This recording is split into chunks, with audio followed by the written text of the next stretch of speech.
sou a professora Ana Carolina e vou lecionar a disciplina de arte para o 7º ano do Colégio Emaús. Lembrem-se de estar sempre no local bem tranquilo e calmo para fazer as videoaulas, e que todas as atividades e exercícios devem ser feitas com base nas nossas videoaulas.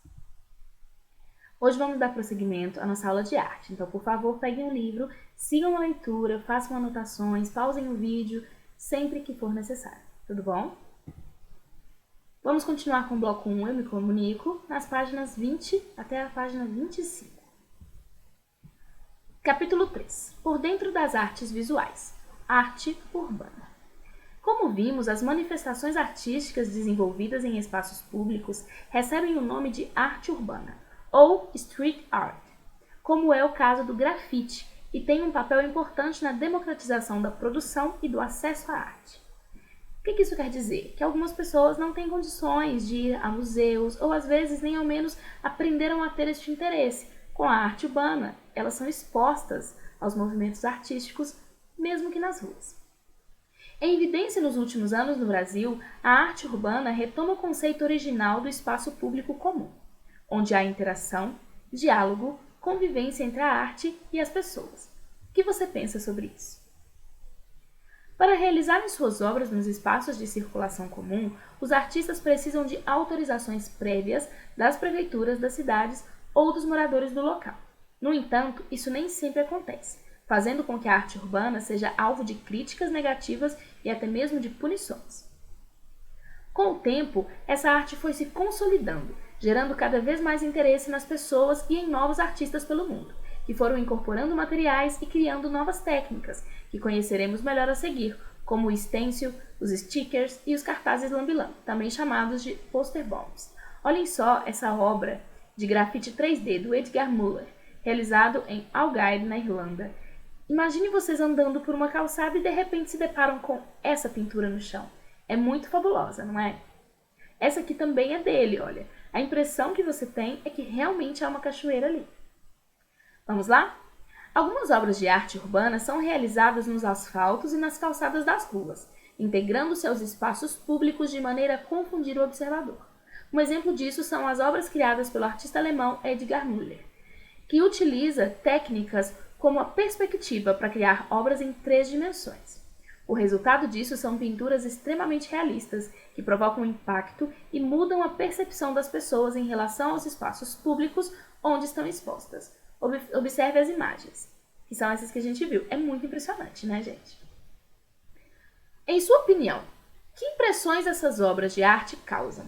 Por que você acha que isso acontece? Como as pessoas da fotografia estão interagindo com as obras? Como você reagiria ao se deparar com uma obra de arte assim no local onde você vive? Por quê? Você acha que essas obras podem mudar nossa relação com os espaços públicos?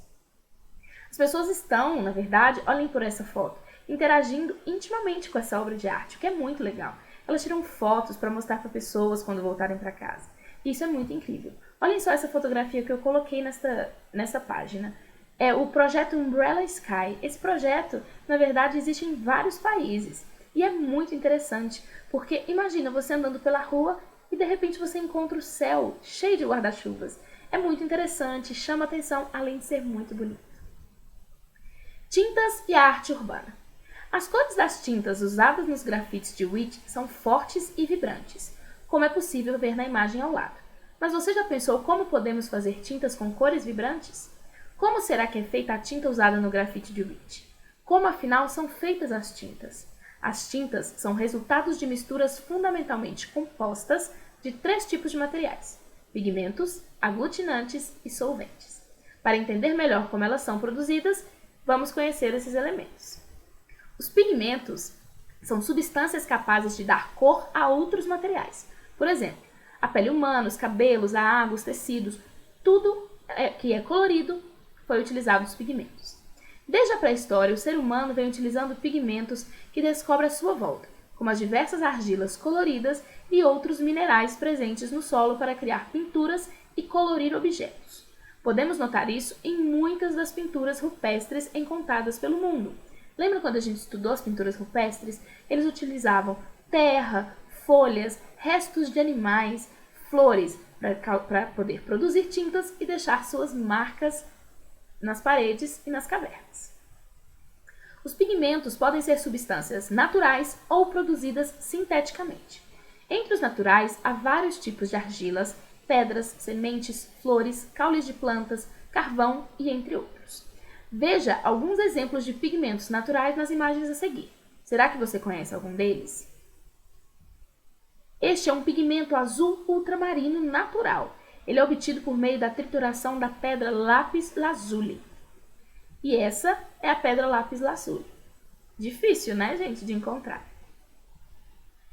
Este é um pó de urucum, que pode ser usado como pigmento para produzir tintas. Esse é mais fácil de ser encontrado. Normalmente as pessoas usam também em culinária, né, para deixar a comida mais corada e não tão branca. E essas são as sementes do urucum, obtidas a partir do fruto do urucuzeiro, planta nativa das regiões tropicais da América. Você conhece algum outro pigmento natural? Qual? Em que situações ele costuma ser usado? Um que a gente pode relembrar. Lembra das nossas aulas de As Grandes Navegações? Quando os portugueses chegaram no Brasil e encontraram o pau-brasil? O que ele tinha de interessante? As folhas dele, quando eram amassadas, deixavam um pigmento vermelho. Isso chamou a atenção de Portugal, porque era um pigmento natural de cor vermelha. Já os pigmentos sintéticos são substâncias desenvolvidas pelo ser humano em laboratório. É muito comum que esses pigmentos sejam criados como forma de obter resultados visualmente semelhantes aos tingidos com o uso de pigmentos naturais, mas de forma mais barata e em maiores quantidades. Um exemplo é o pigmento azul ultramarino. Como a pedra lápis lazuli tem valor elevado e demanda um trabalho de mineração, o uso do pigmento sintético é comparativamente mais barato. O lápis lazuli, na verdade, é uma pedra preciosa. Então, utilizá-la para fazer isso, na verdade, é um pouco complicado mesmo. Então, eles criaram um pigmento sintético. Agora, vamos para os aglutinantes. Os aglutinantes são usados para que os pigmentos tenham aderência e fiquem fixados na superfície em que forem aplicados, criando uma película que protege e agrega o pigmento. Porque a gente tem que pensar, gente, que nem sempre essas tintas são aplicadas em locais como paredes, que contêm uma aderência. Muitas vezes, muitas obras de arte muito importantes foram feitas em vidros, em madeira, em estanho, em bronze. Então, realmente, é necessário ter esse tipo de ajuda para aderir à tinta na nossa tela. Por isso, o aglutinante influencia algumas propriedades da tinta, como o brilho, a consistência e a durabilidade. Assim como os pigmentos, os aglutinantes também podem ser naturais ou sintéticos. Veja a seguir alguns dos aglutinantes mais comuns. A cola branca. Engraçado, né? As tintas feitas com a cola branca podem ser mais elásticas e brilhantes, como a tinta plástica.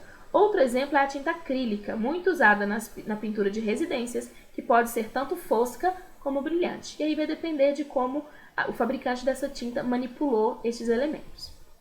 Gema de ovo. Pois é. A mistura de pigmento e gema de ovo dá origem à têmpera, uma tinta versátil, que cria um efeito brilhante e bem luminoso. O aglutinante pode ser apenas a gema, uma mistura de água e gema, o ovo inteiro ou somente a clara do ovo. Também é possível criar cores opacas. Para isso, o pigmento precisa ser menos diluído no aglutinante. Goma arábica. Esse aí eu aposto que ninguém tinha ouvido falar. É uma resina natural extraída de algumas espécies de árvores africanas do gênero Acácia. Uma das tintas produzidas com essa resina é o guache, tinta opaca feita à base de pó de gesso que posteriormente recebe pigmentos de outras cores. Óleo de linhaça. Quando misturado a pigmentos em pó, o óleo de linhaça dá origem à tinta a óleo, muito utilizada na pintura de telas, por exemplo. O efeito das tintas a óleo é brilhante e luminoso, e sua secagem é bastante lenta, o que permite, por exemplo, a realização de correções e alterações nas pinturas.